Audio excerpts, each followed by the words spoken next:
Hi, I'm Mike. I like metal. Today, we're going to talk about my drill press table and accessories. A couple years ago, I bought this drill press. It's a Clutch brand from Northern Tools, and you're saying, why did you buy that? Well, I saw this variable speed, and the variable speed goes from 460 RPMs up to 3,500. I don't know what you would drill at 3,500, maybe teeth. Anyways, let's start off with the drill press here. The drill press, safety tip first, besides having your safety glasses on, I feel that you should not use gloves. Why? Once again, story time.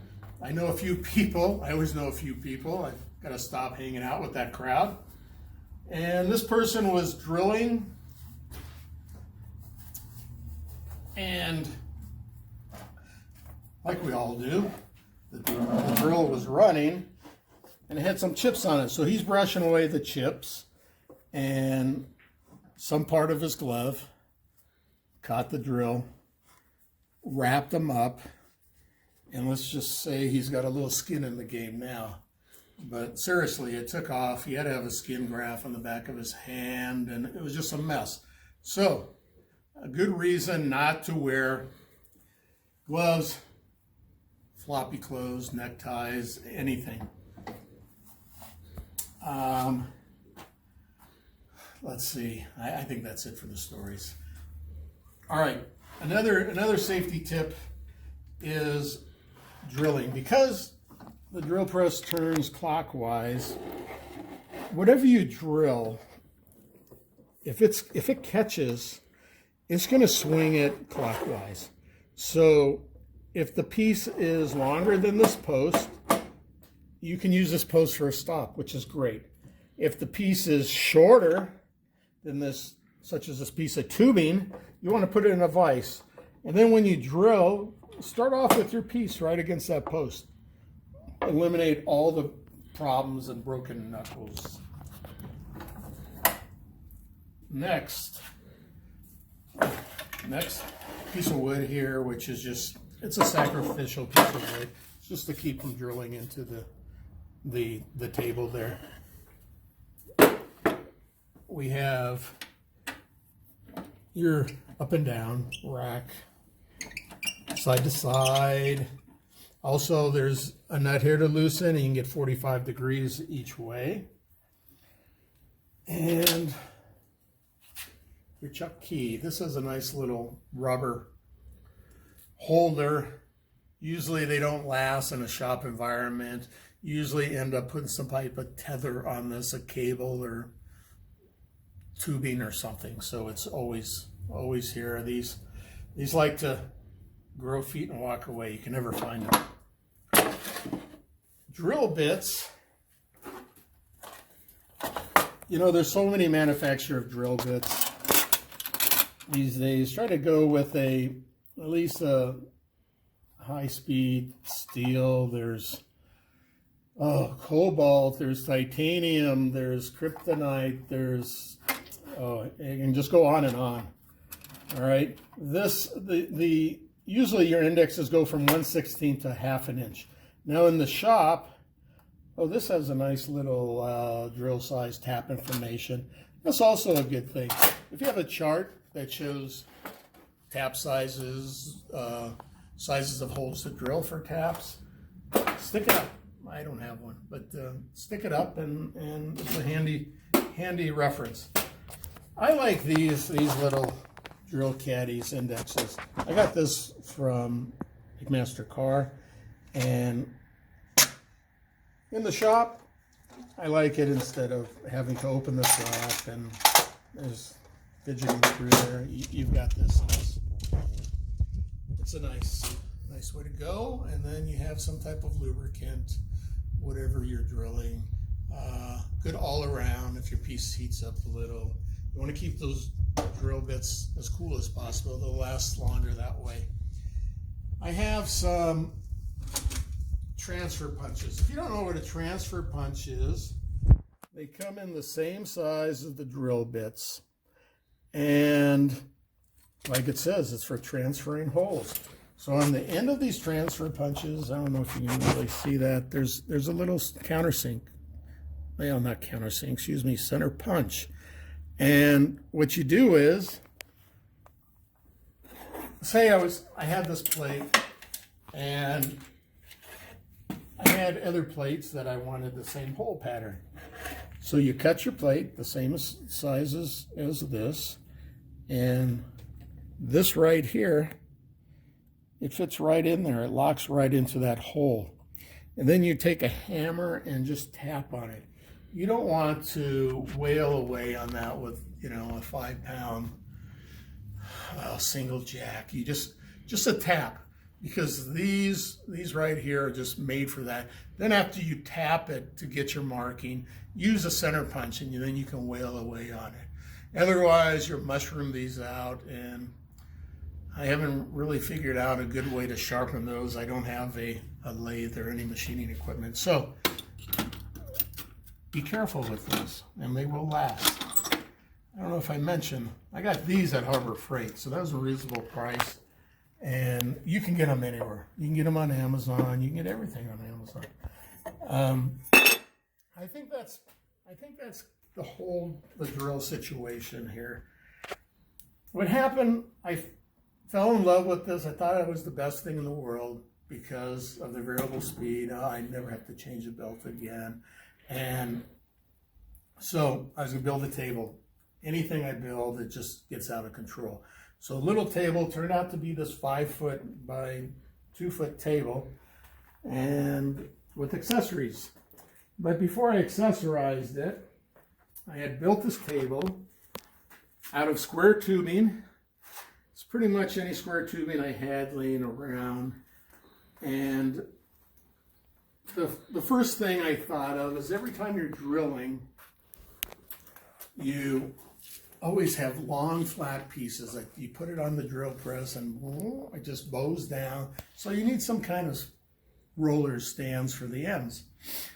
So I, being the guy I am, thought, oh, this would be great. Let's just build this slider and build this slider. So now, whatever height that drill table is at, I can adjust it to this height. I got this roller, and this was just a piece of pipe with a washer welded on it and a little pin welded through there. Nothing fancy, no bearings. It's just something to kind of help with the material rolling on. And then I picked up some of these little 3/8 bolts with these nice handles on them. And then, like I said, it just grows. And I got that far and I said, hey, look at that wasted space. Let me throw this on in case we want to have a picnic or something. So I built for each side these outrigger tables. And after 2 years, you can pretty much tell how many times I have used these tabletops by the age on here. But one day I will. And maybe after doing this video, I'll use it more. So this just, you know, it all slides down. I like that. I like things all in one area, so you don't have to look for them. So that takes this table 5 feet long to about 9 feet. So that is really helpful, and it's on wheels. Everything I try to put on wheels, just because I've got such a small space, I'm always reorganizing or having to move a piece of the equipment due to the length of the material, the project I'm building. So my next accessory is this little table with a portaband on it. I'm sure most of you have seen this and you said, hey, that looks just like one of those swag off-road tables. Well, that was the idea. I kind of took their idea They make a great table. Their table's quick change. One little screw and the saw comes out, but it always seems like I have more time than money. So I built this. It's all 1/8 inch. And I built it such that when you have to change the blade will just come out the front instead of the whole saw. Their unit comes out the back. But this is so handy. Otherwise, you've got your portaband that it's sitting in the closet in a box because you don't have any use for it. This way, you have a lot of use for it. The downside is that the throw is short, so you got to work around that. And then what I did was I added this switch in. Here, I took a clamp and put it over the on-off switch on the saw and set up this switch for it. It's a handy piece. You just catch yourself, little things such as maybe cutting down bolts, little projects. It really helps out a lot. My next accessory, which is the wire wheel at this end, and really you can put anything on here. They make grinders, they make buffers, they make anything. I go with the wire wheel because living where I do, there's a lot of rust, so it's nice to just be able to wire some off really easy. The safety precaution for this, I'd go with the face shield. Safety glasses are nice, but the thing with this is these wires, they'll come off. So eventually where this started off, it was maybe 1 inch wide. We're down to a few wires. So every time you're wire wheeling something, they're flying off. You're picking them out of your clothes. And yeah, so be careful with this. All it takes is one wire in your eye and there you are. Another story I can tell. What else I added to this is just storage. I had all the storage under it, so I really like these boxes. These are from Harbor Freight. These are like 2 inches tall. They make what's that? 3, 4? Anyway, it's a little thicker. So I have all my drill accessories in here. Hole saws, drill bits, countersinks, little frame I built out of 1/2 inch material. The runners 1 inch. I usually build stuff from materials I have laying around. So you'll see some of my things with just some strange sizes and no rhyme or reason. I had it, so I'm going to use it.